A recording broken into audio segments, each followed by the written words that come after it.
ओम साईं राम। हमारे चैनल में आप सभी का बहुत बहुत स्वागत है। श्री साईं सच्चरित्र अध्याय 29 मद्रासी भजन मंडली, तेंदुलकर पिता व पुत्र डॉक्टर कैप्टन हाठे और वामन नार्वेकर आदि की कथाएं। मद्रासी भजन मंडली। लगभग सन 1916 में एक मद्रासी भजन मंडली पवित्र काशी की तीर्थ यात्रा पर निकली। उस मंडली में एक पुरुष, उनकी स्त्री, पुत्री और साली थी। अभाग्यवश उनके नाम यहाँ नहीं दिए जा रहे हैं। मार्ग में कहीं उनको सुनने में आया कि अहमदनगर के कोपरगांव तालुका के शिरडी ग्राम में श्री साईं बाबा नाम के एक महान संत रहते हैं, जो बहुत ही दयालु और पहुँचे हुए हैं। वे उदार हृदय और अहेतुक कृपा सिंधु हैं। वे प्रतिदिन अपने भक्तों को रुपया बांटा करते हैं। यदि कोई कलाकार यहाँ आकर अपनी कला का प्रदर्शन करता है तो वह उसे पुरस्कार मिलता है। प्रतिदिन दक्षिणा में बाबा के पास बहुत रुपए इकट्ठा हो जाया करते थे। इन रुपयों में से वे नित्य 1 रुपया भक्त कोंडा जी की 3 वर्षीय कन्या अम्नी को, किसी को 2 रुपये से 5 रुपये तक, 6 रुपये अम्नी की मासी को और 10 से 20 रुपये तक, कभी कभी 50 रुपये भी अपनी इच्छा अनुसार अन्य भक्तों को दिया करते थे। यह सुनकर मंडली शिरडी आकर रुकी। मंडली बहुत सुंदर भजन और गायन किया करती थी, परंतु उनका भीतरी ध्येय तो द्रव्य उपार्जन ही था। मंडली में 3 व्यक्ति तो बड़े ही लालची थे। केवल प्रधान स्त्री का ही स्वभाव उन लोगों से सर्वतः भिन्न था। उसके हृदय में बाबा के प्रति श्रद्धा और विश्वास देखकर बाबा प्रसन्न हो गए। फिर क्या था, बाबा ने उसे उसके कश इष्ट के रूप में दर्शन दिए और केवल उसी ही बाबा सीतानाथ के रूप में दिखलाई दिए, जबकि अन्य उपस्थित लोगों को सदैव की भांति ही। अपने प्रिय इष्ट का दर्शन पाकर वे द्रवित हो गई और उसका कंठ रुंध गया और आंखों से अश्रुधारा बहने लगी। तभी प्रेम उन्मुक्त होकर वह ताली बजाने लगी। उसको इस प्रकार आनंदित देख लोगों को कौतूहल तो होने लगा, परंतु कारण किसी को भी ज्ञात न हो रहा था। दोपहर के पश्चात उसने वह भेद अपने पति से प्रकट किया। बाबा के श्री राम स्वरूप में उसे कैसे दर्शन हुए इत्यादि उसने सब बताया। पति ने सोचा कि मेरी स्त्री बहुत भोली और भावुक है, अतः इसे राम का दर्शन होना एक मानसिक विकार के अतिरिक्त और कुछ भी नहीं है। उसने ऐसा कहकर उसकी उपेक्षा कर दी कि कहीं यह भी संभव हो सकता है कि केवल तुम्हें ही बाबा राम के रूप में दिखें और अन्य लोगों को सदैव की भांति ही। स्त्री ने कोई प्रतिवाद न किया, क्योंकि उसे राम के दर्शन जिस प्रकार उस समय हुए थे वैसे ही अब भी हो रहे थे। उसका मन शांत, स्थिर और संतृप्त हो चुका था। आश्चर्यजनक दर्शन। इसी प्रकार दिन बीतते गए। एक दिन रात्रि में उसके पति को एक विचित्र स्वप्न आया। उसने देखा कि एक बड़े शहर में पुलिस ने गिरफ्तार कर डोरी से बांधकर उसे कारावास में डाल दिया है। तत्पश्चात उसने देखा कि बाबा शांत मुद्रा में सिंकचों के बाहर उसके समीप खड़े हैं। उन्हें अपने समीप खड़े देखकर वह गिड़गिड़ाकर कहने लगा कि आपकी कीर्ति सुनकर ही मैं आपके श्री चरणों में आया हूँ, फिर आपके इतने निकट होते हुए भी मेरे ऊपर ये विपत्ति क्यों आई? तब वह बोले कि तुम्हें अपने बुरे कर्मों का फल अवश्य भुगतना चाहिए। वह पुनः बोला कि इस जीवन में मुझे अपने ऐसे कर्म की स्मृति नहीं, जिसके कारण मुझे दुर्दिन देखने का अवसर मिला।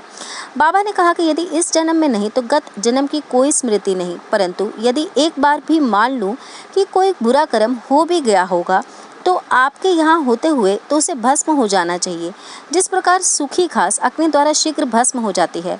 बाबा ने पूछा, क्या तुम्हारा सचमुच ऐसा दृढ़ विश्वास है? उसने कहा, हाँ।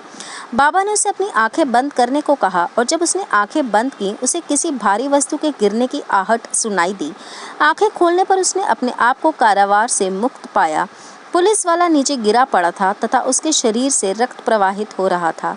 यह देखकर वह अत्यंत भयभीत दृष्टि से बाबा की ओर देखने लगा। तब बाबा बोले कि बच्चू, अब तुम्हारी अच्छी तरह पुलिस खबर लेगी। पुलिस अधिकारी अभी आएंगे और तुम्हें गिरफ्तार कर लेंगे।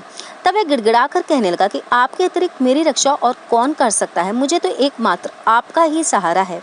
भगवान मुझे किसी प्रकार बचा लीजिए। तब बाबा ने फिर उसे आंखें बंद करने को कहा। आंखें खोलने पर उसने देखा कि वह पूर्णतः मुक्त होकर सिंकचों के बाहर खड़ा है और बाबा भी उसके समीप ही खड़े हैं। तब वह बाबा के श्री चरणों पर गिर पड़ा। बाबा ने पूछा कि मुझे बताओ तो तुम्हारे इस नमस्कार और पिछले नमस्कारों में किसी प्रकार की भिन्नता है या नहीं? उसका उत्तर अच्छी तरह सोच कर दो। वह बोला कि आकाश और पाताल में जो अंतर है वही अंतर मेरे पहले और इस नमस्कार में है। मेरे पूर्व नमस्कार तो केवल धन प्राप्ति की आशा से ही थे, परंतु यह नमस्कार मैंने आपको ईश्वर जानकर ही किया है। मेरी पहली धारणा ऐसी थी कि यवन होने के नाते आप हिंदुओं का धर्म भ्रष्ट कर रहे हैं। बाबा ने पूछा कि क्या तुम्हारा यवन पीरों में विश्वास नहीं? प्रत्युत्तर में उसने कहा जी नहीं। तब वे फिर पूछने लगे कि क्या तुम्हारे घर में एक पंजा नहीं? क्या तुम ताबूत की पूजा नहीं करते? तुम्हारे घर में अभी भी काट बीबी नामक देवी है जिसके सामने तुम विवाह तथा अन्य धार्मिक अवसरों पर कृपा की भीख मांगा करते हो। अंत में जब उसने स्वीकार कर लिया तो वह बोले कि इससे अधिक अब मैं तुम्हें क्या प्रमाण दूं? तब उनके मन में अपने गुरु श्री रामदास के दर्शनों की इच्छा हुई। बाबा ने ज्यों ही उससे पीछे घूमने को कहा तो उसने देखा कि श्री रामदास स्वामी उसके सामने खड़े हैं और जैसे ही वह उनके चरणों पर गिरने को तत्पर हुआ वह तुरंत अदृश्य हो गए।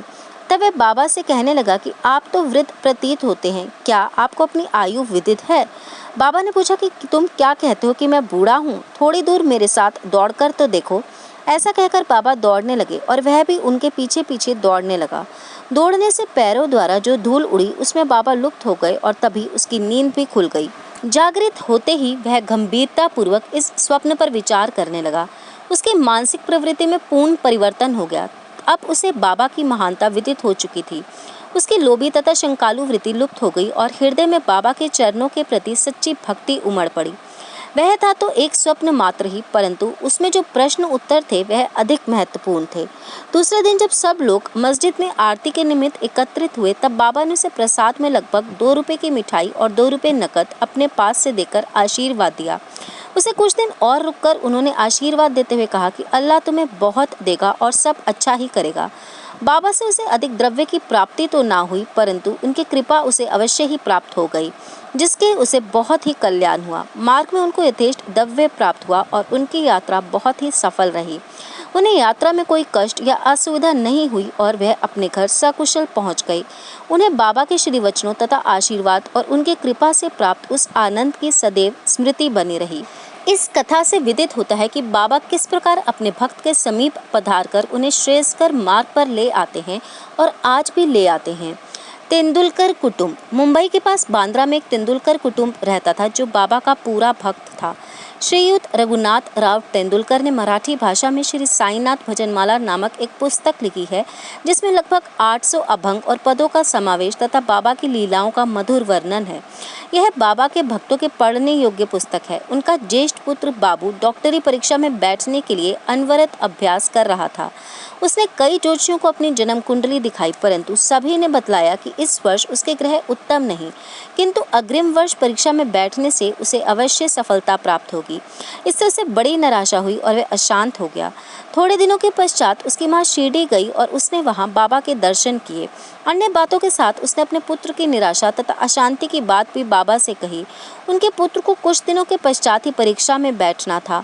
बाबा कहने लगे कि अपने पुत्र से कहो कि मुझ पर विश्वास रखे, सब भविष्य कथन तथा ज्योतिषियों द्वारा बनाई कुंडलियों को एक कोने में फेंक दे और अपना अभ्यास क्रम चालू रख शांत चित्त से परीक्षा में बैठे। वह अवश्य ही इस वर्ष उत्तीर्ण हो जाएगा। उससे कहना कि निराश होने की कोई बात नहीं है। माँ ने घर आकर बाबू को संदेश सुना दिया।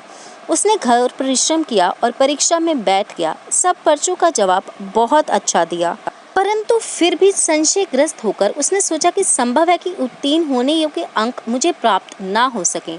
इसलिए उसने मौखिक परीक्षा में बैठने का विचार त्याग दिया। परीक्षक तो इसके पीछे ही लगा था। उसने एक विद्यार्थी द्वारा सूचना भेजी कि उसे लिखित परीक्षा में तो उत्तीर्ण होने लायक अंक प्राप्त हैं, अब उसे मौखिक परीक्षा में अवश्य ही बैठना चाहिए। इस प्रकार प्रोत्साहन पाकर वह उसमें भी बैठ गया तथा दोनों परीक्षाओं में उत्तीर्ण हो गया। उस वर्ष उसकी ग्रह दशा विपरीत होते हुए भी बाबा की कृपा से उसने सफलता पाई। यहाँ केवल इतनी ही बात ध्यान देने योग्य है कि कष्ट और संशय की उत्पत्ति अंत में दृढ़ विश्वास में परिणत हो जाती है। जैसे भी हो, परीक्षा तो होती ही है, परंतु यदि हम बाबा पर दृढ़ विश्वास और श्रद्धा रखकर प्रयत्न करते रहें तो हमें सफलता अवश्य ही मिलेगी। इसी बालक के पिता रघुनाथ राव मुंबई की एक विदेशी व्यवसाय फर्म में नौकरी करते थे। वह बहुत वृद्ध हो चुके थे और अपना कार्य सुचारू रूप से नहीं कर सकते थे, इसलिए वे अब छुट्टी लेकर विश्राम करना चाहते थे। छुट्टी लेने पर भी उनके शारीरिक स्वास्थ्य में कोई विशेष परिवर्तन ना हुआ। अब यह आवश्यक था कि सेवानिवृत्ति की पूर्वकालिक छुट्टी ली जाए। एक वृद्ध और विश्वासपात्र नौकर होने के नाते प्रधान मैनेजर ने उन्हें पेंशन देकर सेवानिवृत्त करने का निर्णय किया।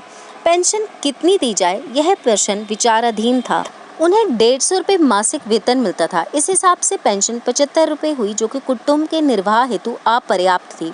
इसलिए वे बड़े चिंतित थे। निर्णय होने के 15 दिन पूर्व ही बाबा ने श्रीमती तेंदुलकर को स्वप्न में दर्शन देकर कहा कि मेरी इच्छा है कि पेंशन 100 रुपये दी जाए, क्या तुम्हें इससे संतोष होगा?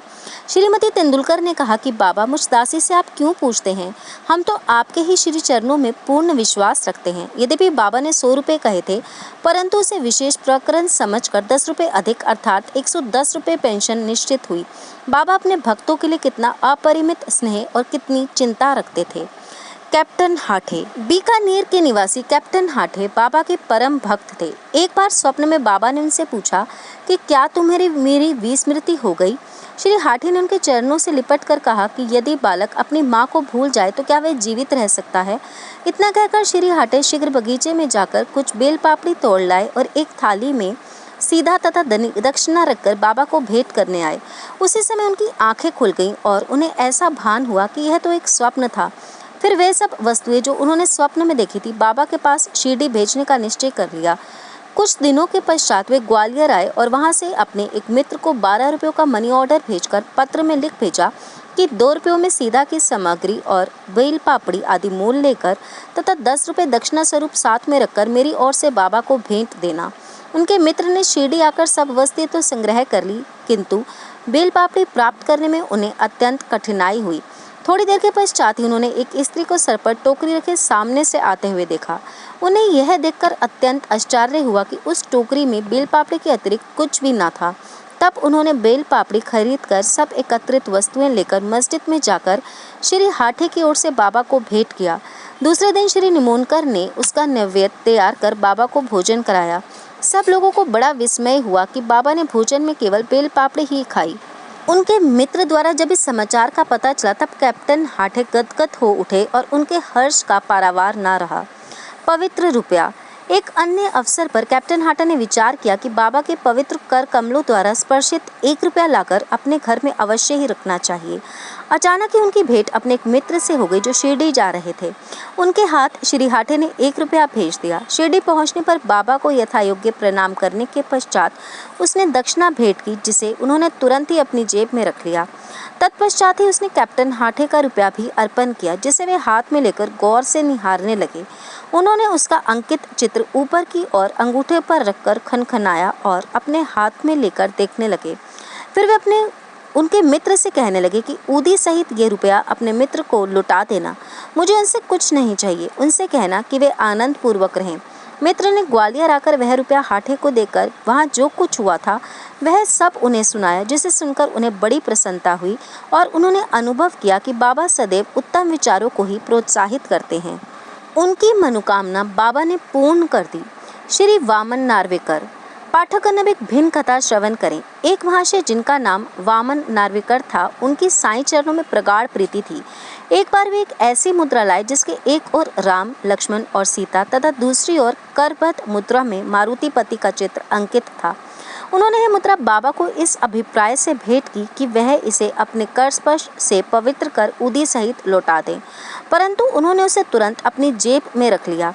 श्यामा ने वामन राव की इच्छा बताकर उनसे मुद्रा वापस करने का अनुरोध किया। तब वे वामन राव के सामने ही कहने लगे कि यह भला इनको क्यों लौटाई जाए, इसे तो मैं अपने पास ही रखूंगा। यदि वे इसके बदले में 25 रुपया देंगे तो मैं इसे लौटा दूंगा। वह मुद्रा वापस पाने के हेतु श्री वामन राव ने 25 रुपये एकत्रित कर उन्हें भेंट किए। तब बाबा कहने लगे कि इस मुद्रा का मूल्य तो 25 रुपयों से कहीं अधिक है। श्यामा, तुम इसे अपने भंडार में जमा करके अपने देवालय में प्रतिष्ठित कर इसका नित्य पूजन करो। किसी का साहस न था कि वे पूछ ले कि उन्होंने ऐसी नीति क्यों अपनाई। यह तो केवल बाबा ही जाने किसके लिए कब क्या और क्या उपयुक्त है। श्री साईनाथ अर्पण अस्तु। शुभम भवतु।